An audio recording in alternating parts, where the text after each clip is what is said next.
Stock ಮಾರ್ಕೆಟ್ದಾಗ investor ಅಥವಾ ಟ್ರೇಡರ್ಗೆ ಯಾವ stock ಯಾವ ಸಮಯದಾಗ ಬಾಯ್ ಮಾಡೋದಂತರಿ ಗುರ್ತಿರ್ತೈತಿ.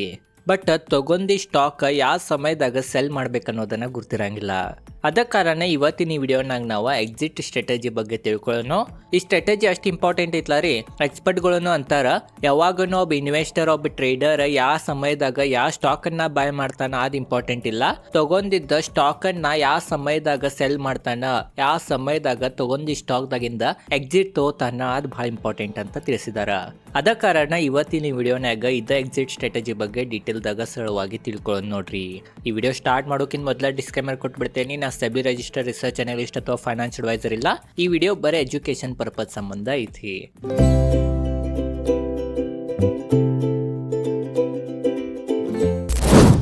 ನೋಡ್ರಿ ವೀಕ್ಷಕರೇ, ಫಸ್ಟ್ ನಾವು ಎಕ್ಸಿಟ್ ಸ್ಟ್ರಾಟಜಿ ಅಂದ್ರೆ ಏನ ಅಂತ ಅದ್ರ ಬಗ್ಗೆ ತಿಳ್ಕೊಳ್ಳೋಣ.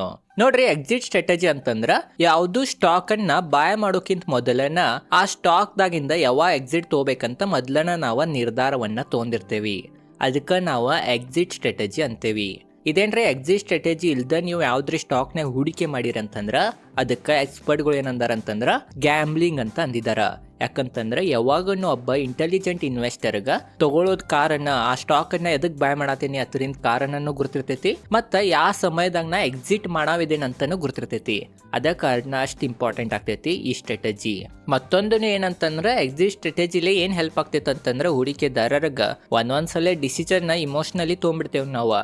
ಒಂದು ಸ್ಟಾಕನ್ನ ಬಾಯ್ ಮಾಡೋದಿರಂಗಿಲ್ಲ ಬಟ್ ಬಾಯ್ ಮಾಡ್ತೇವಿ, ಮತ್ತು ಒಂದು ಸ್ಟಾಕನ್ನು ಹೋಲ್ಡ್ ಮಾಡೋದಿರಂಗಿಲ್ಲ ಬಟ್ ಹೋಲ್ಡ್ ಮಾಡಿಬಿಡ್ತೀವಿ. ಅದು ನಷ್ಟ ಮಾಡಿಬಿಡ್ತೈತೆ ನಮ್ದೆಲ್ಲ ಪೋರ್ಟ್ಫೋಲಿಯೋನ. ಅದ ಕಾರಣ ಆ ಇಮೋಷನಲ್ ಡಿಸಿಷನ್ಗಳಿಂದನೂ ನಮಗೆ ಈ ಸ್ಟ್ರಾಟಜಿ ರಕ್ಷಣೆ ಮಾಡ್ತೈತೆ ಅಂತ ನಾವು ಅನ್ಬೋದ. ನೋಡ್ರಿ, ಒಂದನೇ ಸ್ಟ್ರಾಟಜಿ ಏನಂತಂದ್ರೆ ಟಾರ್ಗೆಟ್ ಬೇಸ್ಡ್ ಎಕ್ಸಿಟ್. ಯಾವಾಗನು ಸ್ಟಾಕ್ ಮಾರ್ಕೆಟ್ದಾಗ ಇದೇನ್ ಟಾರ್ಗೆಟ್ ಬೇಸ್ಡ್ ಎಕ್ಸಿಟ್ ಇದ್ದಿದ ಟ್ರೇಡರ್ಸ್ ಯೂಸ್ ಮಾಡ್ತಾರ, ಬಳಸ್ತಾರಂತ ನಾವು ಅನ್ಬೋದ. ಯಾವಾಗನು ಯಾವ್ದು ಸ್ಟಾಕ್ದಾಗ ನೀವು ಎಂಟ್ರಿ ಆಗೋಕ್ಕಿಂತ ಮೊದಲನ್ನ ಅಥವಾ ಟಾರ್ಗೆಟ್ ಅನ್ನ ಡಿಸೈಡ್ ಮಾಡ್ಬೇಕಾ. ಆ ಟಾರ್ಗೆಟ್ ಏನ್ರ ಹಿಟ್ ಆತಂತಂದ್ರೆ ಅವಾಗ ನೀವು ಎಕ್ಸಿಟ್ ತಗೋಬೇಕಾ, ಅಥವಾ ಟಾರ್ಗೆಟ್ ಹಿಟ್ ಆತಂದ್ರೆ ಪ್ರಾಫಿಟ್ ಅನ್ನ ಬುಕ್ ಮಾಡಿ ಉಳಿದಿದ್ದೇನ ಇರ್ತೈತೆ ನಿಮ್ದು ಕ್ಯಾಪಿಟಲ್ ಅದನ್ನ ಹೋಲ್ಡ್ ಮಾಡ್ಬೋದು ಅಂತನೂ ಎಕ್ಸ್ಪರ್ಟ್ಗಳು ಅಂತಾರ. ಮೇನ್ ವೀಕ್ಷಕರೇ ಟ್ರೇಡರ್ಸ್ ಬಳಸ್ತಾರ, ಹೂಡಿಕೆದಾರರ ಈ ಸ್ಟ್ರಾಟಜಿಯನ್ನ ಬಳಸಂಗಿಲ್ಲ. ಅಥವಾ IPO ದಾಗ ಯಾರು ಹೂಡಿಕೆ ಮಾಡಿರ್ತಾರ ಅವ್ರೂ ಸಹ ಅಷ್ಟೇನ್ರ IPO ನಾಗ ಹೂಡಿಕೆ ಮಾಡ್ಯಾನ, ಅವ್ರಿಗೇನ್ರ IPO ಸಿಗಾನ ಏನ್ರಿ ಅವ್ರದ್ದು ಟಾರ್ಗೆಟ್ ಎಷ್ಟಿರ್ತೈತೆ ಅದು ಹಿಟ್ ಆತಂತಂದ್ರೆ 100% ಅದು ರಿಟರ್ನ್ ಕೊಟ್ಟಿತ್ತಂತಂದ್ರೆ ಅವಾಗ ಅವ್ರು ಏನು ಹೂಡಿಕೆ ಮಾಡಿರ್ತಾರ IPO ನಾಗ ಆ ರೊಕ್ಕನ ತಕ್ಕೋತಾರ. ಮತ್ತೇನು ಪ್ರಾಫಿಟ್ ಬಂದಿರ್ತೈತಿ ಆ ಅಮೌಂಟ್ ಅನ್ನ ಅಲ್ಲೇ ಹೋಲ್ಡ್ ಮಾಡ್ತಾರ ಮತ್ತೆ ಲಾಂಗ್ ಟರ್ಮ್ ತನಕ ಇಡ್ತಾರ. ಅದ ಕಾರಣ ಟಾರ್ಗೆಟ್ ಬೇಸ್ಡ್ ಸ್ಟ್ರಾಟಜಿಯನ್ನ ಟ್ರೇಡರ್ಸ್ಗಳು ಬಳಸ್ತಾರಂತ ನಾವು ಅನ್ಬೋದ. ಎರಡನೇ ಸ್ಟ್ರಾಟಜಿ ಯಾವ್ದಂತಂದ್ರ ಸ್ಟಾಪ್ ಲಾಸ್ ಬೇಸ್ಡ್ ಸ್ಟ್ರಾಟಜಿ. ಯಾವಾಗನು ಒಂದು ಸ್ಟಾಕ್ನಾಗ ಹೂಡಿಕೆ ಮಾಡಿರಿ, ಆ ಸ್ಟಾಕ್ ಯಾವ ಕಾರಣದಿಂದ ನೀವು ಹೂಡಿಕೆ ಮಾಡಿರ್ತೀರಿ ಆ ಕಾರಣದ ಪ್ರಕಾರ ಏರುವಾತ ಬೆಳ್ಕೊಂತನ ಹೋಗತೈತಂತಂದ್ರೆ ಏನ್ ನಿಮ್ಮದು ಒಂದು ಸ್ಟಾಪ್ ಲಾಸ್ ಲೆವೆಲ್ ಅಂತ ಇರ್ತೈತಿ, ಆ ಲೆವೆಲ್ಗೆ ಬಂತಂದ್ರೆ ನಾವು ಎಕ್ಸಿಟ್ ತಗೋತೇವಿ. ಈ ಸ್ಟ್ರಾಟಜಿನೂ ಸಹ ಟ್ರೇಡರ್ಸ್ಗಳನ್ನ ಬಳಸ್ತಾರ, ಹೂಡಿಕೆದಾರರ ಈ ಸ್ಟ್ರಾಟಜಿಯನ್ನ ಬಳಸಂಗಿಲ್ಲ. ಬಟ್ ಯಾವಾಗ ನಿಮ್ಮ ಸ್ಟಾಪ್ ಲಾಸ್ ಆಗ್ತೈತಿ ಅವಾಗ ನೀವು ಎಕ್ಸಿಟ್ ತಗೋಬೇಕ. ಯಾವಾಗನು ಎಕ್ಸಿಟ್ ತಗೊಂಡ್ರಿ ಅಂತಂದ್ರೆ ಅದ ಸೋಲು ಅಂತ ನಾಕ್ ಬರಂಗಿಲ್ಲ, ಅದು ವೀಕ್ಷಕರೇ ಒಂದ ಗೆಲುವನ್ನ ಅಂತ ನಾವು ಅನ್ಬೋದ. ಯಾಕಂತಂದ್ರೆ ಸ್ಟಾಪ್ ಲಾಸ್ ಹಿಟ್ಟಾಗಿ ನೀವು ಎಕ್ಸಿಟ್ ತಗೊಂಡ್ರಿ ಅಂತಂದ್ರೆ ಸ್ವಲ್ಪ ನಷ್ಟ ಆಗ್ತೈತಿ. ಬಟ್ ಸ್ಟಾಪ್ ಲಾಸ್ ಹಿಟ್ ಆದ್ರೂ ನೀವೇನ್ರ ಎಕ್ಸಿಟ್ ತಗೋಲಿಲ್ಲ ಅಂತಂದ್ರೆ ನಿಮಗೆ ಬಹಳ ದೊಡ್ಡ ನಷ್ಟ ಆಗ್ಬೋದ, ಇದ್ದಿದ್ದ ಕ್ಯಾಪಿಟಲ್ ವೈಪೌಟನು ಆಗ್ಬೋದ. ಅದ ಕಾರಣ ವೀಕ್ಷಕರೇ ಯಾವಾಗನು ಸ್ಟಾಪ್ ಲಾಸ್ ಹಿಟ್ ಆದ್ರೂ ನೀವು ಎಕ್ಸಿಟ್ ತಗೋಬೇಕಂತ ಎಕ್ಸ್ಪರ್ಟ್ಗಳು ನಮಗೆ ತಿಳಿಸ್ತಾರ. ಇವೇನ್ ಎರಡು ಸ್ಟ್ರಾಟಜಿ ನೀವೆಲ್ಲ ಟ್ರೇಡರ್ಸ್ ಯೂಸ್ ಮಾಡ್ತಾರ. ಈಗ ಬರೀ ಒಬ್ಬ ಹೂಡಿಕೆದಾರ ಒಬ್ಬ ಇನ್ವೆಸ್ಟರ್ ಯಾವ್ಯಾವ ಸ್ಟ್ರಾಟಜಿಯನ್ನ ಬಳಸ್ತಾನ, ಅವಂದ ಸ್ಟಾಕ್ನಾಗ ಏನು ಹೂಡಿಕೆ ಮಾಡಿರ್ತಾನ ಅದ್ರಾಗಿಂದ ಎಕ್ಸಿಟ್ ತೊಗೊಳಕಂತ ಅದ್ರ ಬಗ್ಗೆ ಈಗ ತಿಳ್ಕೊಳ್ಳೋಣ. ನೋಡ್ರಿ, ಮೂರನೇ ಎಕ್ಸಿಟ್ ಸ್ಟ್ರಾಟಜಿ ಯಾವ್ದಂತಂದ್ರ ಫಂಡಮೆಂಟಲ್ ಬೇಸ್ಡ್ ಎಕ್ಸಿಟ್ ಸ್ಟ್ರಾಟಜಿ.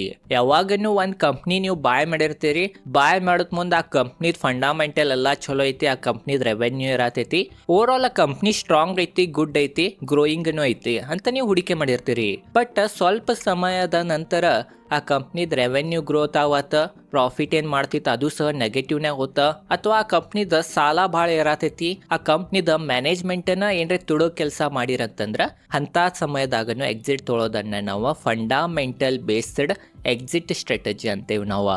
ಯಾವಾಗನು ಈ ಸ್ಟ್ರಾಟಜಿಯನ್ನ ಲಾಂಗ್ ಟರ್ಮ್ ಹೂಡಿಕೆದಾರರು ಬಳಸ್ತಾರ. ಯಾಕಂತಂದ್ರ ಅವ್ರ ಫಂಡಾಮೆಂಟಲ್ ಅನ್ನ ನೋಡಿ ಆ ಕಂಪ್ನಿದಾಗ ಲಾಂಗ್ ಟರ್ಮ್ ಗ ಹೂಡಿಕೆ ಮಾಡಿರ್ತಾರ. ಬಟ್ ನಡಕನ ಯಾವಾಗ್ರೆ ಆ ಕಂಪ್ನಿ ರಿಲೇಟೆಡ್ ಕೆಟ್ಟ ಸುದ್ದಿ ಬಂತ, ಕಂಪ್ನಿದ 2-3 ಕ್ವಾರ್ಟರ್ ಆತ, ಏನೋ ರೆವೆನ್ಯೂನು ಗ್ರೋ ಆತ, ಕಂಪ್ನಿ ಸೇಲನ ಗ್ರೋ ಆತ, ಕಂಪ್ನಿದ ಏನ್ ಪ್ರಾಡಕ್ಟ್ ಐತಿ ಆ ಕಂಪ್ನಿ ಪ್ರಾಡಕ್ಟ್ ದಾಗನೇ ಏನ್ರಿ ತಪ್ಪೈತ್ ಅಂತಂದ್ರ ಅಂತದ್ರಾಗಿಂದ ಎಕ್ಸಿಟ್ ತೊಗೊಳೋದನ್ನ ನಾವು ಫಂಡಾಮೆಂಟಲ್ ಬೇಸ್ಡ್ ಎಕ್ಸಿಟ್ ಸ್ಟ್ರಾಟಜಿ ಅಂತೇವಿ. ನೋಡ್ರಿ ವೀಕ್ಷಕರೇ, ಯಾವಾಗನ್ನು ಒಬ್ಬ ಹೂಡಿಕೆದಾರರಾಗಿ ಇದು ನಿಮಗೆ ಗೊತ್ತಿರಬೇಕಾ, ಪ್ರೈಸ್ ಯಾವಾಗನ್ನು ಟೆಂಪರರಿ ಇರ್ತೈತಿ, ಬಟ್ ಫಂಡಾಮೆಂಟಲ್ ಯಾವಾಗನ್ನು ಪರ್ಮನೆಂಟ್ ಇರ್ತೈತಿ. ಅದ ಕಾರಣ ಒಬ್ಬ ಇನ್ವೆಸ್ಟರ್ ಲಾಂಗ್ ಟರ್ಮ್ ವಿಷನ್ ಅನ್ನ ನೋಡಿ ಹೂಡಿಕೆ ಮಾಡಿದ್ರನು ಆ ಕಂಪ್ನಿದ ಫಂಡಾಮೆಂಟಲ್ ಕ್ವಾರ್ಟರ್ ಆನ್ ಕ್ವಾರ್ಟರ್ ನೋಡ್ಕೊಂತಿರ್ಬೇಕ, ಮಾನಿಟರ್ ಮಾಡ್ಕೊಂತಿರ್ಬೇಕ. ಏನ್ರಿ ನಿಮಗ ಒಂದ್ ಸಮಯದಾಗ ಆ ಕಂಪ್ನಿದ ರಿಸಲ್ಟ್ ಚಲೋ ಬರವಾತ ಅಥವಾ ಆ ಕಂಪ್ನಿದಾಗ ಏನ್ರಿ ಫಾಲ್ಟ್ ಕಣಿತಂತಂದ್ರ ಲಾಂಗ್ ಟರ್ಮ್ದ ಗೋಲ್ ಇದ್ರನ್ನು ಅಂತ ಕಂಪ್ನಿದಾಗಿಂದ ಎಕ್ಸಿಟ್ ತೊಗೊಳವನ್ನ ಇಂಟೆಲಿಜೆಂಟ್ ಇನ್ವೆಸ್ಟರ್ ಅಂತ ನಮಗ ಎಕ್ಸ್ಪರ್ಟ್ಗಳು ತಿಳಿಸ್ತಾರ. ನೋಡ್ರಿ, 1-2 ಕ್ವಾರ್ಟರ್ ಸೇಲ್ಸ್ ರೆವೆನ್ಯೂ ಡೌನ್ ಆಗ್ಬೋದ, ಬಟ್ 3-4 ಕ್ವಾರ್ಟರ್ ಅನ್ನು ಅದೇ ಥರ ಆಗತ್ತೈತಂತಂದ್ರೆ ಆ ಕಂಪ್ನಿದಾಗ ಡೀಟೇಲ್ದಾಗ ನೀವು ಸ್ಟಡಿ ಮಾಡ್ಬೇಕು. ಯಾಕೆ ಈ ಥರ ಆಗತ್ತೈತಿ, ಏನ್ರಿ ಕಂಪ್ನಿದಾಗ ಖರೇನ ಸೀರಿಯಸ್ ಏನ್ರಿ ಮ್ಯಾಟರ್ ಐತೋ ಇಲ್ಲೋ ಅಂತ ನೋಡ್ಬೇಕು, ಫಾಲ್ಟ್ ಐತೋ ಇಲ್ಲೋ ನೋಡ್ಬೇಕು. ಏನ್ರಿ ಖರೇನೆ ಏನ್ರಿ ಸೀರಿಯಸ್ ಮ್ಯಾಟರ್ ಇತ್ತ, ಫಾಲ್ಟ್ ಇತ್ತಂತಂದ್ರೆ ಅಂಥ ಕಂಪ್ನಿದಾಗಿಂದ ಎಕ್ಸಿಟ್ ತೊಗೋಬೇಕ. ಏನು ವಿಚಾರ ಮಾಡುಲ್ದ, ನಷ್ಟದಾಗಿದ್ರೂ ನೀವು ಎಕ್ಸಿಟ್ ತೊಗೋಬೇಕ. ಯಾಕಂತಂದ್ರೆ ಅಂಥ ಕೆಟ್ಟ ಕಂಪ್ನಿದಾಗೂ ನೀವು ಹೋಲ್ಡ್ ಇದ್ರಿ ಅಂತಂದ್ರೆ ನಿಮ್ಗೆ ಫ್ಯೂಚರ್ನಾಗ ಇದ್ದಿದ್ದ ಕ್ಯಾಪಿಟಲನ್ನು ಝೀರೋ ಆಗ್ಬೋದ, ಫುಲ್ ನಿಮ್ದು ಕ್ಯಾಪಿಟಲ್ ವೈಪ್ ಔಟ್ ಆಗ್ಬೋದ. ಅದ ಕಾರಣ ಲಾಂಗ್ ಟರ್ಮ್ದ ವಿಷನ್ದಿಂದನೂ ಹೂಡಿಕೆ ಮಾಡಿದ್ರನ್ನು ಕಂಪ್ನಿಗಳದ ಕ್ವಾರ್ಟರ್ಲಿ ಮಾನಿಟರ್ ಮಾಡ್ಕೊತಾನೆ ಇರ್ಬೇಕು, ಹತ್ರದ ಫಂಡಾಮೆಂಟಲ್ಗಳ ಹತ್ರದ ಮ್ಯಾನೇಜ್ಮೆಂಟ್ದ ಎಲ್ಲ ಡೀಟೇಲ್ಸ್ಗಳ ಬಗ್ಗೆ. ಮತ್ತು 4ನೇ ಸ್ಟ್ರಾಟಜಿ ಯಾವುದಂತಂದ್ರೆ time based exit. Time based exit ಅಂತಂದ್ರೆ ಒಂದು ಕಂಪ್ನಿದ ಫಂಡಾಮೆಂಟಲ್ ಚಲೋ ಐತಿ, ಕಂಪ್ನಿದ ಬಿಸ್ನೆಸ್ ಅನ್ನು ಚಲೋ ಐತಿ, ಬಟ್ ಭಾಳ ಸಮಯ ತನಕ ಆ ಕಂಪ್ನಿ ರಿಟರ್ನ್ ಅನ್ನ ಕೊಟ್ಟಿಲ್ಲ ಅಂತ ತಿಳ್ಕೊರಿ. 4-5 ವರ್ಷ ಆತ ಆ ಕಂಪ್ನಿ ರಿಟರ್ನ್ ಅನ್ನ ಕೊಡುವತ್ತ, ಯಾಕಂದ್ರೆ ಕಂಪ್ನಿ ಆಲ್ರೆಡಿ ಭಾಳ ಬೆಳೆದೈತಿ. ಅದ ಕಾರಣ ಕಂಪ್ನಿದ ಎಲ್ಲ ಚಲೋ ಐತಿ ಆದ್ರೂ ಅದ ರಿಟರ್ನ್ ಕೊಡುವತ್ತ. ಅಂಥ ಸಮಯದಾಗನು ಒಬ್ಬರೊಬ್ಬರ ಇನ್ವೆಸ್ಟರ್ಸ್ ಎಕ್ಸಿಟ್ ಅನ್ನ ತಗೋತಾರ ಅಂತ ಕಂಪ್ನಿಗಳದಾಗಿಂದ. ಯಾಕಂತಂದ್ರೆ ಅವ್ರಿಗೆ ಮತ್ತೊಂದು ಚಲೋ ಅಪಾರ್ಚುನಿಟಿ ಕಾಣ್ತಿರ್ತೈತಿ. ಅದ ಕಾರಣ ಟೈಮ್ ಬೇಸ್ಡ್ ಏನ್ರಿ ವೀಕ್ಷಕರೇ, ಭಾಳ ವರ್ಷ ಆದ್ರೂ ರಿಟರ್ನ್ ಕೊಡುವಾತ, ಅದಕ್ಕಿಂತನೂ ಚಲೋ ಅಪಾರ್ಚುನಿಟಿ ನಮಗೆಲ್ರಿ ಕಾಣತೈತೆ ಅಂತಂದ್ರೆ ಅದ್ರಾಗಿಂದ ನಾವು ಎಕ್ಸಿಟ್ ತೊಗೊಂಡು ಚಲೋ ಅಪಾರ್ಚುನಿಟಿ ಏನಿರ್ತೈತಿ, ಚಲೋ ಏನು ನಮ್ಮ ಕಂಪ್ನಿಗಳು ಫ್ಯೂಚರ್ನಾಗ ರಿಟರ್ನ್ ಕೊಡ್ಬೋದೇನಂತ ಅನಿಸ್ತೈತಿ, ಅಂಥದ್ರನ್ಯಾಗೂ ಹೂಡಿಕೆ ಮಾಡ್ಬೋದ.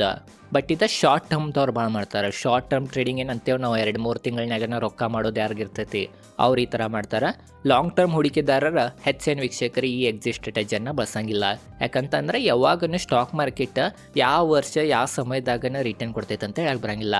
ಒಂದು ಯಾವುದು ಒಳ್ಳೆ ಕಂಪ್ನಿ 4-5 ವರ್ಷ ರಿಟರ್ನ್ ಕೊಟ್ಟಿಲ್ಲ ಅಂತಂದ್ರೆ 6ನೇ ವರ್ಷ 4-5 ವರ್ಷದ ಬಡ್ಡಿ ಸಕಟ್ಟನ ರಿಟರ್ನ್ ಕೊಡೋ ಪೊಟೆನ್ಷಿಯಲ್ ಹೊಂದಿರ್ತೈತಿ.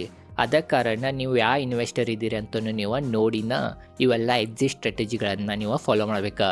ಇವೇನೇನು ಎಕ್ಸಿಟ್ ಸ್ಟ್ರಾಟಜಿ ತಿಳಿಸತ್ತೇನಿ, ಆ ಎಕ್ಸಿಟ್ ಸ್ಟ್ರಾಟಜಿಯನ್ನು ಫಸ್ಟ್ ನೀವು ತಿಳ್ಕೊರಿ. ನಾ ಟ್ರೇಡರ್ ಇದೇನಂತಂದ್ರೆ ನಾ ಸ್ಟಾಪ್ ಲಾಸ್ ಬೇಸ್ಡ್ ಅಥವಾ ಟಾರ್ಗೆಟ್ ಬೇಸ್ಡ್ ಸ್ಟ್ರಾಟಜಿಯನ್ನು ಬಳಸ್ತೀನಿ. ಹೂಡಿಕೆದಾರ ಇದನ್ನ ಅಂತಂದ್ರೆ ಫಂಡಾಮೆಂಟಲ್ ಬೇಸ್ಡ್ ಎಕ್ಸಿಟ್ ಸ್ಟ್ರಾಟಜಿಯನ್ನು ಬಳಸ್ತೀನಿ. ಈ ಥರ ವೀಕ್ಷಕರಿಗೆ ನೀವು ಏನಿದ್ದೀರಿ ಅಂತ ಫಸ್ಟ್ ನೋಡ್ರಿ, ಒಮ್ಮೆಲೆ ಇವು ಸ್ಟ್ರಾಟಜಿಗಳನ್ನು ಬಳಸ್ರಿ. ಅಂದ್ರೆ ನೀವು ಸ್ಟಾಕ್ ಮಾರ್ಕೆಟ್ದಾಗ ಭಾಳ ವರ್ಷ ತನಕ ರೊಕ್ಕನ ಮಾಡ್ಬೋದು. ಮತ್ತು ಲಾಸ್ಟ್ 5ನೇ ಎಕ್ಸಿಟ್ ಸ್ಟ್ರಾಟಜಿ ಯಾವುದಂತಂದ್ರೆ ಗೋಲ್ ಅಚೀವ್ಮೆಂಟ್. ಒಬ್ಬ ವ್ಯಕ್ತಿ ಲಾಂಗ್ ಟರ್ಮ್ಗೆ ಯಾವುದೋ ಒಂದು ಗೋಲ್ ಸಂಬಂಧ ಒಂದು ಸ್ಟಾಕ್ನಾಗ ವೀಕ್ಷಕರೇ ಹೂಡಿಕೆ ಮಾಡಿದ್ದ, ಆ ಗೋಲ್ ಏನ್ರಿ ಅಚೀವ್ ಆತಂತಂದ್ರೆ ಅವಾಗನ್ನು ಆ ವ್ಯಕ್ತಿ ಎಕ್ಸಿಟನ್ನು ಆ ಸಮಯದಾಗಿರೋ ಪರಿಸ್ಥಿತಿಯನ್ನ ನೋಡಿ ಎಕ್ಸಿಟನ್ನು ತೊಗೋಬೋದಂತ ನಮಗೆ ಲಾಸ್ಟ್ ಎಕ್ಸಿಟ್ ಸ್ಟ್ರಾಟಜಿನಾಗೂ ಗುರ್ತಾಗ್ತೈತಿ. ಒಬ್ಬರೊಬ್ರು ಏನು ಮಾಡ್ತಾರಂತಂದ್ರೆ ಸಣ್ಣ ಹುಡುಗರು ಇರ್ತಾರೆ ರೀ ಅವರು, ಅದ ಕಾರಣ ಫ್ಯೂಚರ್ನಾಗ ಎಜುಕೇಷನ್ ಸಂಬಂಧ ಅಂತ ಒಂದು ಕಡೆ ಎಲ್ಲರಿ ಹೂಡಿಕೆ ಮಾಡಿರ್ತಾರೆ, ಸ್ಟಾಕ್ನೇ ಆಗಲಿ ಅಥವಾ ಯಾವುದೇ ಇಂಡೆಕ್ಸ್ ಫಂಡ್ನಾಗ ಹತ್ರಾಗಿತ್ರಾಗ. ಮತ್ತು ಲಾಂಗ್ ಟರ್ಮ್ನಾಗ ವೀಕ್ಷಕರೇ ಅವ್ರದ್ದೇನು ಅನುಮಾನ ಇರ್ತೈತಿ, ಅದೇ ಥರ ಏನ್ರಿ ರಿಟರ್ನ್ ಕೊಟ್ಟಿತ್ತು ಆ ಸ್ಟಾಕ್, ಅಷ್ಟು ರೊಕ್ಕ ಏನ್ರಿ ಅದು ಅಂತಂದ್ರೆ ಅವಾಗ ಅವ್ರದ್ದು ಗೋಲನ್ನು ವೀಕ್ಷಕರೇ ಅಚೀವ್ ಆಗಿರ್ತೈತಿ. ಆ ಅಮೌಂಟನ್ನು ತೆಗೆದು ಈ ಥರ ಹುಡುಗರದ ಎಜುಕೇಷನ್ ಸಂಬಂಧ ಮದ್ವೆ ಸಂಬಂಧನೂ ಬಳಸ್ತಾರ.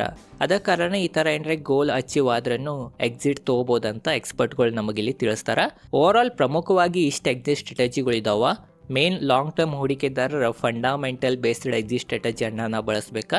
ಮೇನ್ ಏನಂತಂದ್ರೆ ಯಾವುದು ಸ್ಟಾಕ್ ಬಾಯ್ ಮಾಡೋದು ಇಂಪಾರ್ಟೆಂಟ್ ಇಲ್ಲ, ಯಾಕೆ ನಾ ಈ ಸ್ಟಾಕನ್ನು ಬಾಯ್ ಮಾಡೇನಿ ಅದರಿಂದ ಕಾರಣ ಏನಂತ ನೋಡ್ರಿ. ಅದ ಕಾರಣ ಪ್ರಕಾರ ಇನ್ನ ಕಂಪ್ನಿ ನಡೆದಿತ್ತ ಮ್ಯಾನೇಜ್ಮೆಂಟ್ ಅದ ಕಾರಣ ಪ್ರಕಾರನ ಇನ್ನ ಕಂಪ್ನಿಯನ್ನ ಮುಂದೆ ಬೆಳೆಸಾತಿತ್ತಂತಂದ್ರೆ ಓಕೆ. ಬಟ್ ಯಾವ ಕಾರಣದಿಂದ ನೀವು ಆ ಸ್ಟಾಕನ್ನು ಬಾಯ್ ಮಾಡಿರ್ತೀರಿ ಆ ಕಾರಣನ ಆ ಕಂಪ್ನಿದಾಗ ಅಥವಾ ಆ ಸ್ಟಾಕ್ದಾಗ ಇಲ್ಲಂತಂದ್ರೆ ಅಂಥದ್ರಾಗಿಂದು ನೀವು ಎಕ್ಸಿಟನ್ನು ತೊಗೋಬೋದ. ನೋಡ್ರಿ ಇದೇನು ಸ್ಟ್ರಾಟಜಿಗಳನ್ನ ಈ ಸ್ಟ್ರಾಟಜಿಗಳನ್ನ ಫಾಲೋ ಮಾಡತ್ ಮುಂದೆ ಕೆಲವೊಂದು ಮಿಸ್ಟೇಕ್ಗಳನ್ನು ಹೂಡಿಕೆದಾರರು ಮಾಡ್ತಾರ. ಅದ ಕಾರಣ ಆ ಮಿಸ್ಟೇಕ್ಗಳು ಯಾವಂತ ಅದ್ರ ಬಗ್ಗೆನೂ ಈಗ ತಿಳ್ಕೊಳ್ಳೋಣ. ಒಂದೇ ಮಿಸ್ಟೇಕ್ ಏನಂತಂದ್ರೆ ಭಾವನೆಗಳಿಗೆ ಮಣಿಯಬೇಡಿ. ನೋಡ್ರಿ ವೀಕ್ಷಕರಿ, ಇದೇನು ಎಕ್ಸಿಟ್ ಸ್ಟ್ರಾಟಜಿಗಳು ಹೇಳಿದ್ನಿ ಇದ್ರಾಗ ಏನಾಗ್ತೈತೆ ಅಂತಂದ್ರೆ ಭಾವನೆಗೊಳಗ ಮನದ್ ಬಿಡ್ತಾರ ಜನರ. ಈಗ ಒಂದೊಂದ್ಸಲ ಏನಾಗ್ತೈತೆ ಅಂತಂದ್ರ ಒಂದ್ ಕಂಪ್ನಿ ಭಾಳ ಪ್ರಾಫಿಟ್ ಕೊಡತೈತಿ, ಆ ಕಂಪ್ನಿ ಟಾರ್ಗೆಟ್ ಅನ್ನ ಹಿಟ್ ಮಾಡಿತಂತಂದ್ರ ಅವಾಗ ಎಕ್ಸಿಟ್ ಅನ್ನ ನೀವು ತಗೋಬೇಕ.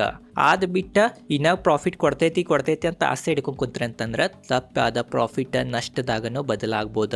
ಅದ ಕಾರಣ ವೀಕ್ಷಕರಿ ಈ ತರ ಭಾವನೆಗಳಿಂದ ನೀವು ಮನ್ಯಾಗ ಹೋಗ್ಬೇಡ್ರಿ. ಯಾಕಂತಂದ್ರ ಈ ತರ ಮನದ್ರಿ ಅಂತಂದ್ರ ಸ್ಟಾಕ್ ಮಾರ್ಕೆಟ್ದಾಗ ನೀವು ಬಹಳ ನಷ್ಟ ಮಾಡ್ಬೋದ. ಅದೇ ತರ ಅಪೋಸಿಟ್ನು ಸ್ಟಾಕ್ ಒಂದೇನ್ರೆ ಖುಷಿ ಆತೈತಿ ಸ್ಟಾಪ್ ಲಾಸ್ ಇಟ್ಟಾಗೈತೆ ಅಂತಂದ್ರೆ ಎಕ್ಸಿಟ್ ತೋರಿ. ಅದನ್ನ ಬಿಟ್ಟೇನ್ರೆ ಬಿದ್ದೈತಿ ಮತ್ತೆ ಎವರೇಜಿಂಗ್ ಮಾಡೋನು ಅಥವಾ ಬಿದ್ದೈತಿ ಇನ್ನ ಹೋಲ್ಡ್ ಮಾಡೋನು ಅಂತ ಏನ್ರೆ ನಿಮ್ಮದು ವಿಚಾರ ಇತ್ತಂತಂದ್ರ ಅದು ನಿಮಗ ಬಹಳ ನಷ್ಟವನ್ನ ಕೊಡಬಹುದ. ಅದ ಕಾರಣ ಎವರೇಜಿಂಗ್ ಮಾಡೋದಿತ್ತಂತಂದ್ರೆ ಎವರೇಜಿಂಗ್ ಬಗ್ಗೆ ಒಂದು ವಿಡಿಯೋ ಮಾಡೀನಿ.